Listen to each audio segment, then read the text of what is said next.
सभी प्रिय विद्यार्थियों को मेरा राम जी राम, जय गौ माता की। आज के वीडियो में हम क्लास 12th के पैराग्राफ राइटिंग के बारे में चर्चा करेंगे। पहले वाले वीडियो के अंदर मैंने आपको रिपोर्ट के बारे में बताया था और जो सेकंड आपका जो क्वेश्चन आएगा वो अथवा के अंदर वो इम्पोर्टेंट पैराग्राफ राइटिंग है। तो मैं आपको जो परीक्षा की दृष्टि से मुझे जो इम्पोर्टेंट पैराग्राफ लग रहे हैं तो उसके बारे में चर्चा करूंगा। तो देखिएगा वो चीजें आपको मैंने पहले ही बता दी। क्वेश्चन नंबर 4 आएगा अथवा के अंदर 5 नंबर का होगा।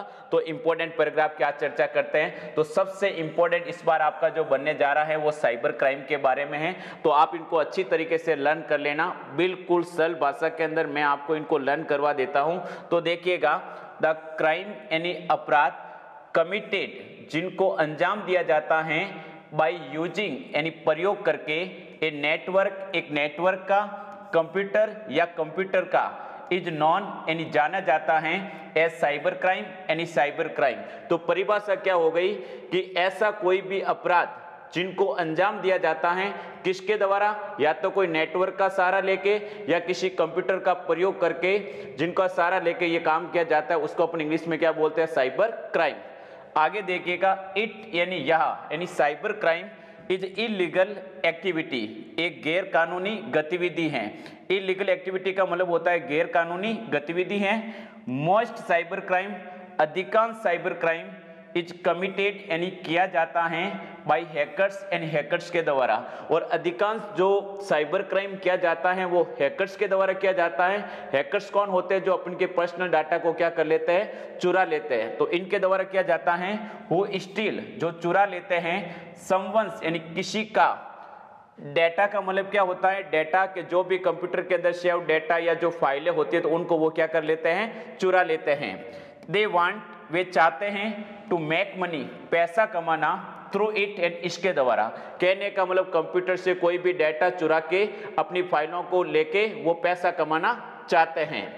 देयर आर 4 टाइप्स यानी 4 प्रकार के होते हैं ऑफ साइबर क्राइम यानी साइबर क्राइम। और आपसे पूछ ले कि साइबर क्राइम कितने प्रकार के होते हैं, तो 4 प्रकार के साइबर क्राइम होते हैं। एक होता है फाइनेंशियल, एक होता है हैकिंग, एक होता है प्राइवेसी और एक होता है साइबर टेररिज्म। तो ये 4 प्रकार के साइबर क्राइम होते हैं, चारों के नाम याद रखने हैं।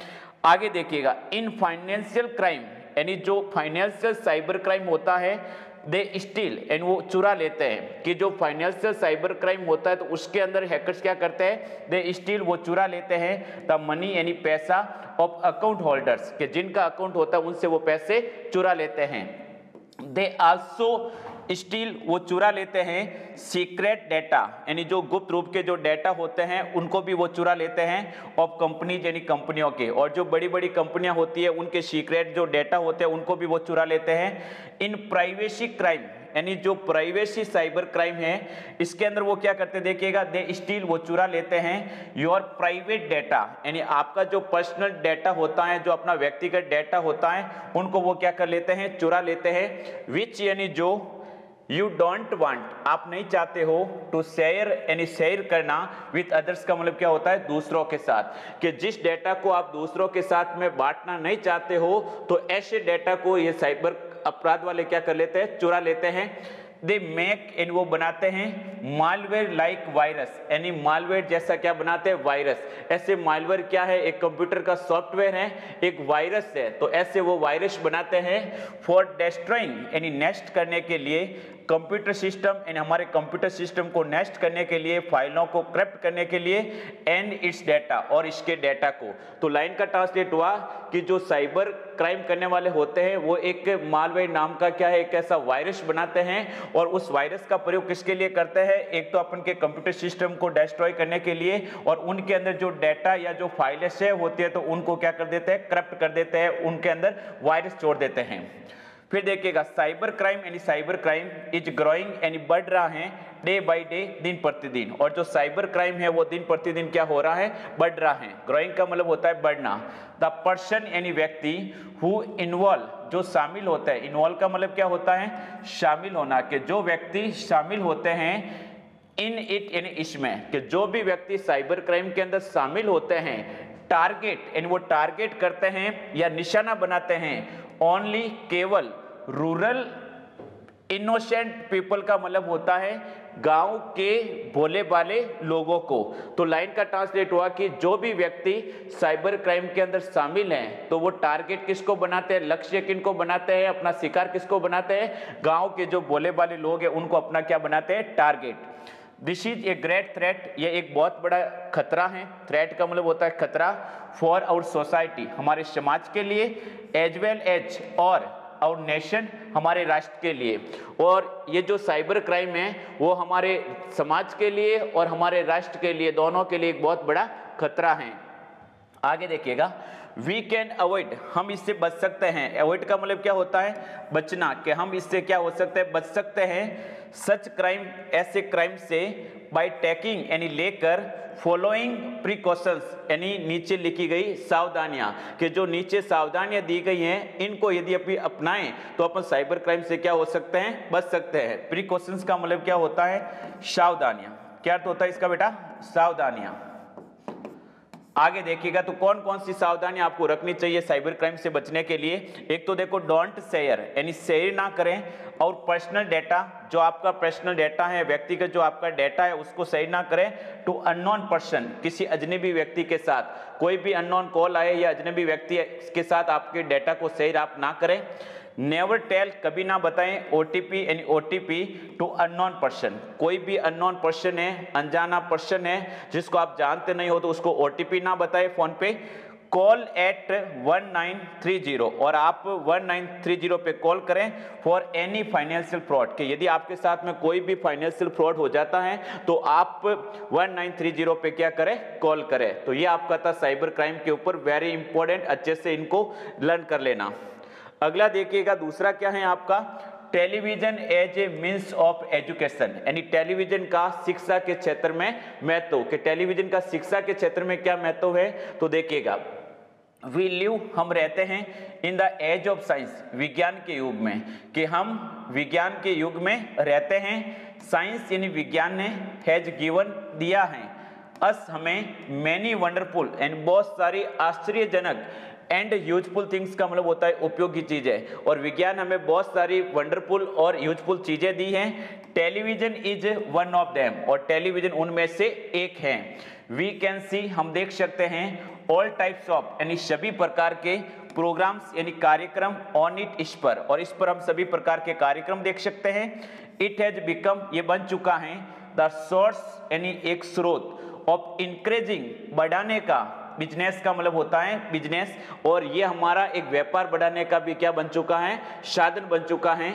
ऑल टाइप्स ऑफ एडवर्टाइजमेंट, सभी प्रकार के विज्ञापन, ऑल टाइप्स ऑफ एडवर्टाइजमेंट का मतलब क्या होता है, सभी प्रकार के विज्ञापन, ऑफ कंपनीज यानी कंपनियों के, आर शोवन यानी दिखाए जाते हैं, ऑन द टेलीविजन यानी टेलीविजन पर, और सभी प्रकार की कंपनियों के जो एड आते हैं, विज्ञापन आते हैं, वो यहाँ पे दिखाए जाते हैं। टेलीविजन यानी टेलीविजन, प्ले यानी अदा करता है, एन इम्पोर्टेंट रोल, एक महत्वपूर्ण भूमिका, और जो टेलीविजन है एक महत्वपूर्ण भूमिका अदा करता है in the field of education, शिक्षा के क्षेत्र में। तो कंप्यूटर शिक्षा के क्षेत्र में एक महत्वपूर्ण भूमिका अदा करता है। मैनी स्कूल्स एंड, बहुत सारी स्कूलें, एंड कॉलेजेज यानी कॉलेजें, आर यूटिलाइजिंग का मतलब है उपयोग कर रही हैं, दिस टेक्नोलॉजी, इस तकनीकी का, किस तकनीकी का, टेलीविजन का, इन क्लासरूम यानी कक्षाओं में, टू मॉडर्नाइज यानी आधुनिक करने के लिए या मॉडर्नाइज करने के लिए, एजुकेशन यानी शिक्षा को। तो बहुत सारी स्कूलें और बहुत सारी कॉलेजें एजुकेशन को मॉडर्नाइज करने के लिए, आधुनिक करने के लिए इस टेक्निक का क्या कर रहे हैं, प्रयोग कर रहे हैं, मतलब टेलीविजन के ऊपर बच्चों को पढ़ा रहे हैं वीडियो के माध्यम से। It will also be easier, ये बहुत ही क्या है, आसान, और टेलीविजन पे पढ़ाना भी क्या है, आसान, फॉर द टीचर्स यानी अध्यापकों के लिए, टू एजुकेट यानी शिक्षित करना, द स्टूडेंट्स यानी विद्यार्थियों को, विद द हेल्प यानी सहायता से, और वीडियोज यानी वीडियो से, एंड पिक्चर्स का मतलब होता है पिक्चर से, फोटो से, तस्वीरों से। तो यहाँ पे ये बता रहा है कि भाई अपन टेलीविजन के माध्यम से जो अध्यापक लोग हैं, विद्यार्थियों को पढ़ाना भी उनके लिए बहुत क्या हो गया है, आसान हो गया। कैसे, एक तो वो वीडियो की सहायता से बच्चों को डायरेक्ट बता सकते हैं, पिक्चर से बता सकते हैं, प्रैक्टिकल करके उनको दिखा सकते हैं। चिल्ड्रन बच्चे कैन स्टडी यानी अध्ययन कर सकते हैं, डिफरेंट कल्चर अलग अलग संस्कृति के बारे में, रिलीजन्स अलग अलग धर्मों के बारे में, एंड रिचुअल्स और रिचुअल्स का रिचुअल्स का मतलब क्या होता है, अलग अलग जो रीति रिवाज है उसके बारे में। बाय सीइंग यानी देखकर, लाइव यानी लाइव ऑन टेलीविजन यानी टेलीविजन पर। तो ये कह रहा है कि जो बच्चे हैं टीवी पर लाइव देखकर अलग अलग प्रकार के जो रिचुअल्स हैं, रिलीजन है, जो कल्चर है, उन सब का क्या कर सकते हैं, अध्ययन कर सकते हैं। टेलीविजन यानी टेलीविजन, मैक्स यानी बनाता है, पीपल यानी लोगों को, अवेयर यानी जागरूक, ऑफ देयर राइट्स अपने अधिकारों के प्रति, एंड ड्यूटीज का मतलब होता है कर्तव्यों के प्रति। इट यानी यह, एनहेंस यानी बढ़ाता है, क्वालिटी यानी गुणवत्ता ऑफ एजुकेशन यानी शिक्षा की। और जो टेलीविजन है वो शिक्षा की गुणवत्ता को भी क्या करता है बेटा, एनहेंस करता है। एनहेंस का मतलब क्या होता है, बढ़ाना। तो आई होप दैट कि आपको ये दोनों समझ में आ गए। ये बोर्ड की दृष्टि से दोनों बहुत ही क्या है, इंपॉर्टेंट है। अब मैं इसके अलावा कुछ आपको और बता रहा हूँ, एक बार इनको आप रीड करके जाएगा अच्छी तरीके से। एक तो आपको विमेन एम्पावरमेंट के बारे में अच्छे से पढ़ के जाना है, और एक आपको इंपॉर्टेंस ऑफ योगा के बारे में अच्छे से पढ़ के जाना है, और एक आपको फूड एडल्ट्रेशन, मिलावटी भोजन, इसका मतलब क्या होता है, मिलावटी भोजन, ठीक है ना। इनके बारे में थोड़ा अच्छे से एक बार एग्जाम से पहले पढ़ के जाओगे, क्योंकि कोई बोर्ड का फाइनल सिलेबस नहीं होता है। आप एग्जाम में जाने से पहले इनको भी एक बार पढ़ के जाएगा। और एक आपका बेसिकली जो है करप्शन, भ्रष्टाचार के बारे में अच्छे से पढ़ लेना, और एक सेल्फी वाला थोड़ा देख के चले जाना। बाकी जो वेरी इंपॉर्टेंट थे वो मैंने आपको अच्छी तरीके से बता दिए। और इन सब का यदि आपको आंसर चाहिए तो आप अच्छी तरीके से मेरे को पूछ लेना, मैं आपको बता दूंगा, और नहीं तो आप अपने स्तर पे इनको देख लेना। ओके, एक बार फिर सभी को राम जी राम, जय गौ माता की।